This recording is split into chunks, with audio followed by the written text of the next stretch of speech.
자, 여러분 안녕하세요. 오늘의 한자어 96번째 시간입니다. 오늘 제가 선택한 한자어는 괴리입니다. 발음도 어렵고 한자도 좀 어려울 것 같지 않습니까?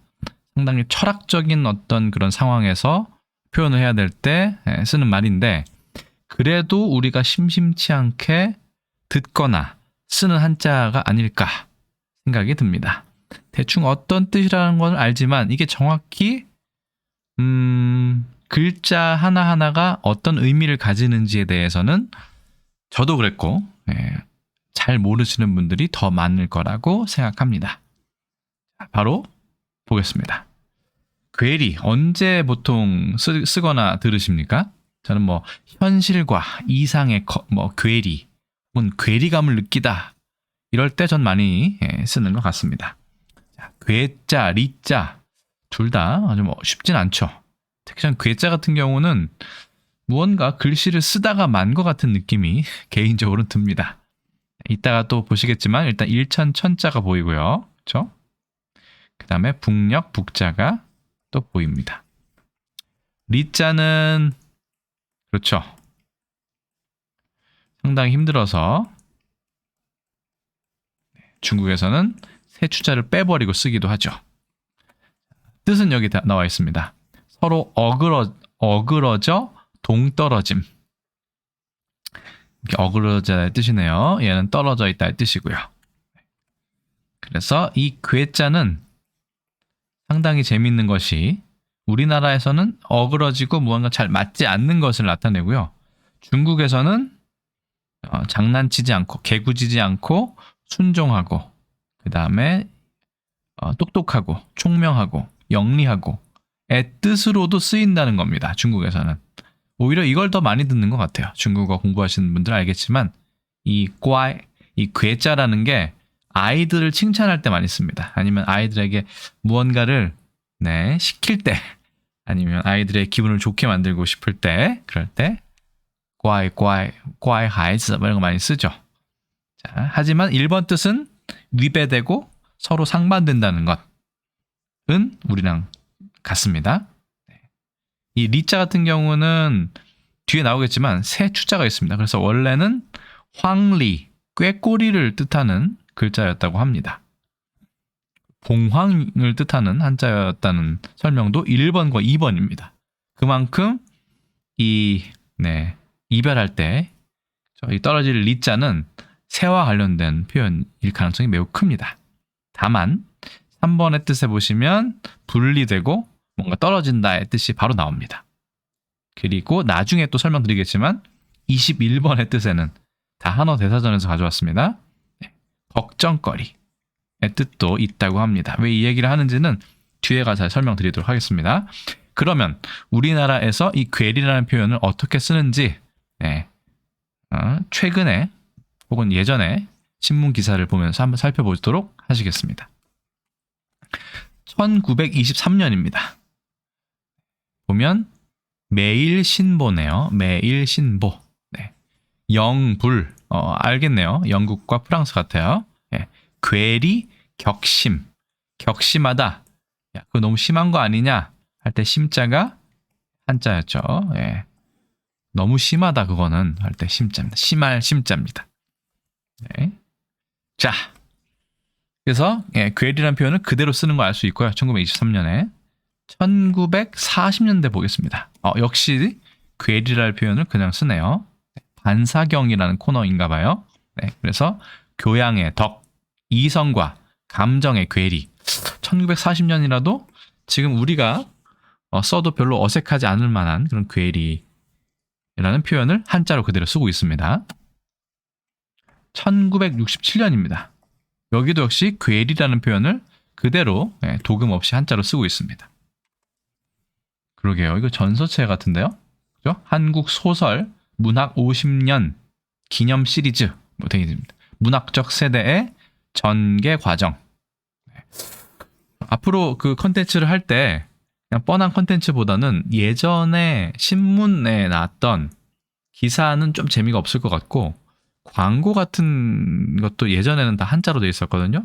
그 부분을 좀 가져와서 네, 아이디어를 얻어서 한자를 풀이하면 어떨까? 라는 생각도 듭니다. 예전 신문 기사가 아주 지금 그 아카이브라고 하죠. 이 자료 보존이 잘 돼 있어서 상당히 접근하기가 쉬워졌습니다. 예전에 비해서 훨씬요. 예전엔 뭐 마이크로필름 같은 걸로 돌렸어야 되는데 상당히 좋은 시대에 우리가 같이 살고 있습니다. 67년에는 동아일보인데 똑같은 동아일보입니다.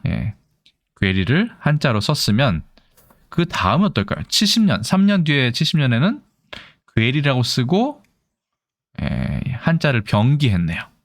그렇죠? 동아일보의 횡설수설이라는 코너인 것 같습니다. 똑같은 동아일보를 72년 걸 보겠습니다. 그러면 여기부터는 괴리감이라는 표현이 있는데 괴리라는 한자만 한글로 쓰고 한자로도 병기하지 않는 걸 알 수 있습니다. 그러니까 대충 이 70년 정도를 전후로 해서 이 한자를 병기하느냐 아니면 한글 전용으로 가느냐 약간 이런 분위기가 이 당시 사회에 있었는지도 모르겠습니다. 자, 그렇습니다. 볼까요? 어그러질 괴자입니다. 어그러질 괴자의 전설을 보면 좀 확실합니다. 이게 뭐 이렇게 돼 있죠. 그 다음에 이렇게 돼 있는데 이 자원 설명에 따르면 이게 양의 앞모습이고요. 이게 뿔이라고 합니다. 근데 이 뿔이 확실하게 뒤에가 대칭을 이뤄서 서로 겹치지 않고 마주보고 있는 벌어져 있는 모양이라고 합니다. 그럼 당연히 어그러진다의 뜻이겠죠. 그런데 제가 정확하게 조사하진 않았지만 이게 중국에서는 아까 꽈이라고 해가지고 이 그 괴리할 때 괴자로도 쓰지만 대부분은 아이들이 말을 잘 듣고 착하고 똑똑하고 이런 좋은 뜻으로 쓰입니다. 어그러지다와 좋은 뜻, 좋다, 착하다, 말을 잘 듣는다는 서로 관련이 없을 것 같은데 이게 어떻게 가능할까 생각을 해봤는데 참고로 다른 곳의 조언을 좀 문의를 해보니까 이게 티베트 언어하고도 관련이 있다고 합니다. 티베트에서 아마 이 양의 뿔이 명확하게 이렇게 딱 갈려져 있는 거, 구분되어 있는 것이 훌륭한 양의 조건이라고 본다면, 왜냐하면 운남이나 티베트 이쪽 지역은 산이 많기 때문에 양을 많이 키우겠죠. 그 양의 어떤 우두머리 아니면 뭐 훌륭한 양의 조건 중에는 뿔이 서로 이렇게 많이 마주보고 있으면 명확하면 할수록 좋은 뜻이 있나 봅니다. 그래서 명확하고 똑똑하다의 뜻까지 이게 확대가 됐다 의미가 이런 분석을 본 적이 있습니다. 정확하진 않습니다. 제가 티베트어를 잘 모르기 때문에. 근데 그런 설명을 보고는 상당히 그럴싸하고 일리가 있다라고 생각을 했습니다. 어쨌든 우리나라에서는 좋은 뜻은 거의 없고요. 어그러질 괴자는 보면 이게 그 북녘 북자가 서로 마주보고 있는 사람을 말하지 않습니까? 그래서 배반하다 할 때, 달아나다 할 때도 쓰는 것처럼 이 북자가 서로 마주보고 있는 뭔가 어그러진 상태를 나타낸다고 보시면 되겠습니다. 어그러질 괴자는 1급 배정 한자로 되어 있고요. 중국어는 꽈이, 아까 말씀드린 대로 꽈이라고 합니다. 그래서 괴팍입니다. 괴팍하다. 이게 강팍할 팍인데요. 재밌는 게 이 강팍할 괴팍하다는 아시죠? 성질이 뭐 까다롭고 별나서 붙임성이 없다가 괴팍하다인데 얘는 팍으로 읽습니다. 팍. 팍이 아니라. 그래서 단독으로 읽을 때는 팍인데 앞에 어그러질 괴자를 쓰면 괴팍으로 써야 된다는 국립국어원의 설명이 있었습니다. 지금도 헷갈립니다. 예전에는 괴팍으로 썼겠죠. 왜 이거를 이렇게 바꿨는지는 잘 모르겠습니다만 발음의 어려움 때문에 그냥 바꾸지 않았을까. 하지만 저는 일관성이 없는 거는 좀 개인적으로 이해가 되지 않습니다. 자, 그래서 얘는 팍으로 읽지만 괴팍은 아니고 괴팍으로 읽는다. 단독으로 읽을 때만 강팍할 팍. 이것도 어려워요. 하긴 바꿀만 하네요. 그죠? 강팍할 팍. 젠말 놀이도 아니고 이렇게 쓰고 괴팍 이렇게 쓴다. 좀 이해가 될 것 같습니다. 궤벽. 네, 궤벽.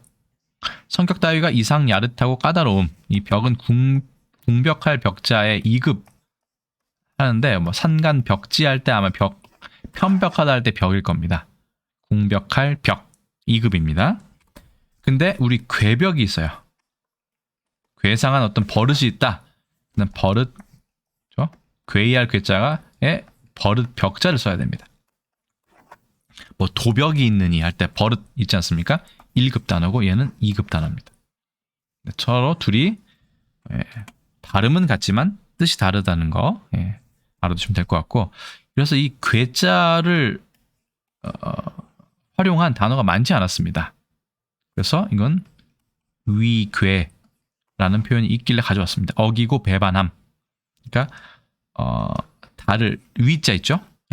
위반할 때 위자랑 이 궤자랑 뭔가 같은 뜻, 비슷한 뜻임을 알 수 있습니다. 실제로 중국에서 이렇게 쓰거든요.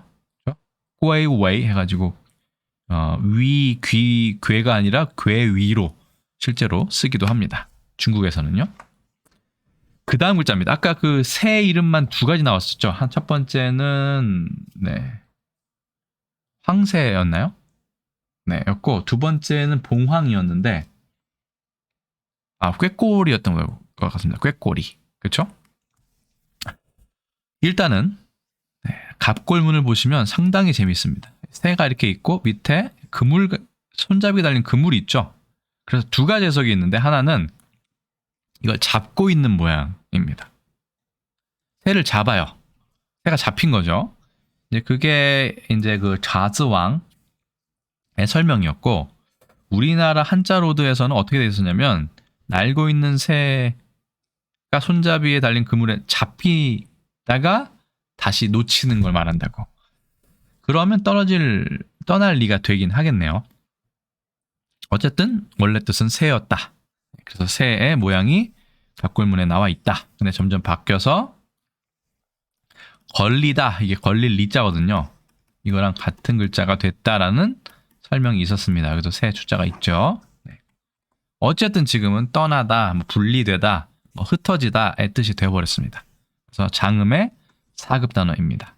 중국에서는 너무 복잡하기 때문에 옆에 있는 새 주자를 생략해버리고 리자를 씁니다. 근데 이거 자체가 흩어질 리자예요. 그러니까요. 자체가 흩어질 리자가 됩니다. 발음은 리 이렇게 되고요. 얘도 같네요. 걸릴 리자도 발음이 같습니다. 자, 민심이 이반됐다 라는 표현 들어보신 적이 있으신가요? 네, 이반, 리반이지만 두음 법칙에 의해서 이반이라고 얘기하죠. 배반할 반자 써도 되고 돌이킬 반자를 써도 됩니다. 네, 그래서 이반되다, 인심이 떠나 배반한다 뜻이 있고요. 또 우리 많이 쓰는 거 이유, 식, 이유기 뭐 이런 게 있어요. 그렇죠? 젖을 떼는 시기, 이유기에 아기에게 먹이는 젖 이외의 음식. 엄마 젖을 떼야 되는데 바로 음식을 또 씹어서 먹기는 어려우니까 부드럽게 만든 음식을 그 중간 단계에서 아이한테 주죠. 적응을 하라고. 그게 이유식입니다. 그렇죠? 젖으로부터 이별하는 게 이유식이죠. 아마 많은 엄마들 중에 이유식의 이유를 어떤 한자를 쓰는지 모르는 경우가 더 많지 않을까 생각합니다. 젖과 이별하는 겁니다. 이유식. 원래 리유식이죠. 네, 북한에서는 이렇게 쓰는지 모르겠네요. 네. 그 다음 재미있는 표현입니다. 난리라고 읽어야 되죠. 난리 났네, 난리 났어 할 때 난리입니다. 그렇죠? 전쟁이나 병란, 분쟁, 재해 따위에 세상에 솟아나고 질서가 어지러워진 상태, 작은 소동을 비유적으로 이르는 말.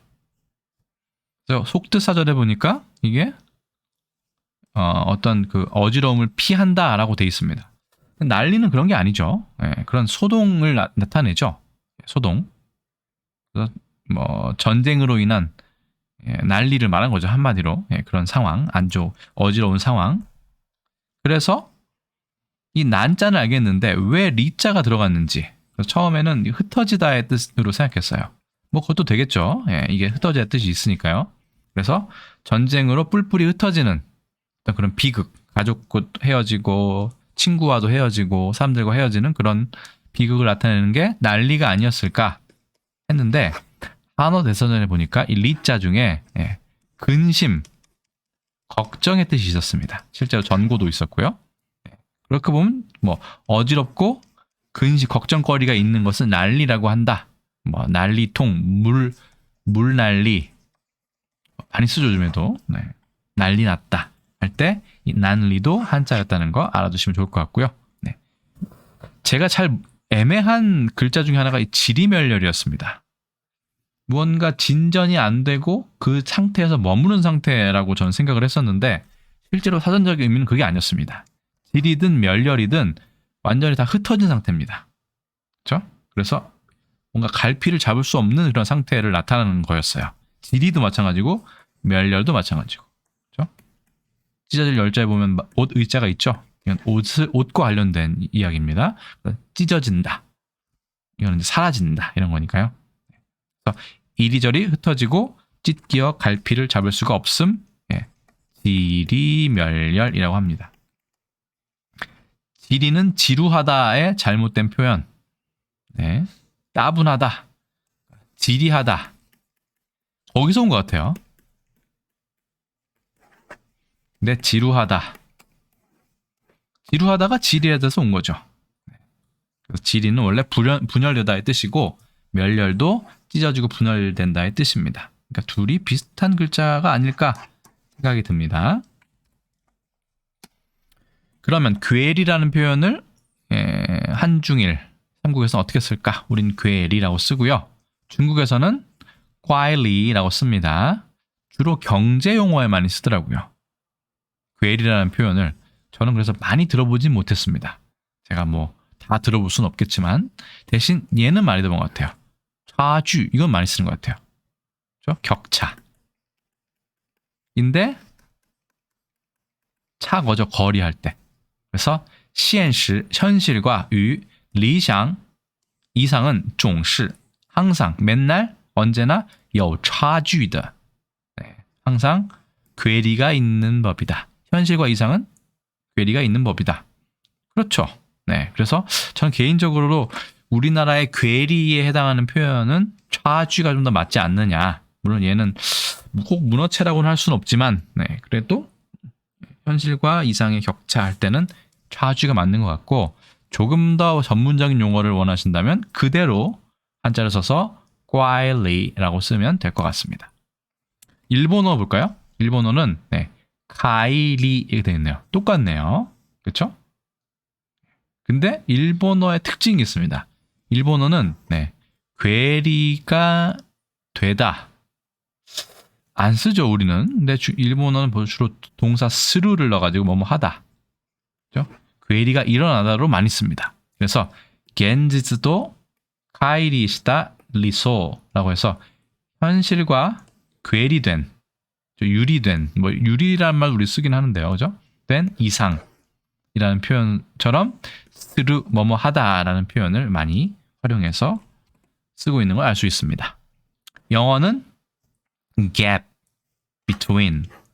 그렇네요. 어디 사이 틈 이런 뜻을 하면 되고 동사를 쓰면 be divorced from 이렇게 하면 되겠네요.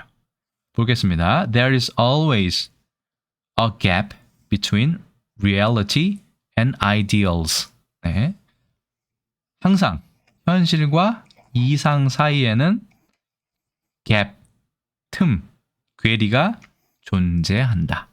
비슷하죠? 그러니까 gap, 차주, 카이리, 괴리 다 통하는 뜻이라고 보시면 될 것 같습니다. 오늘은 어떠셨나요? 우리 괴리에 대해서 알아봤는데 꽤나 어려운 글자였습니다. 특히 괴자는 획순이 일천천자 먼저 쓰고 북력 북자를 쓰신다는 거 주의하시면 좋을 것 같습니다. 일단 오늘 괴리에 대한 설명은 여기까지고요. 끝까지 시청해주신 여러분들께 감사를 드리고 고생하셨다는 말씀 드리고 싶습니다. 그럼 저는 또 다음에 다른 컨텐츠로 다시 인사드릴 수 있도록 하겠습니다. 여러분 안녕히 계세요.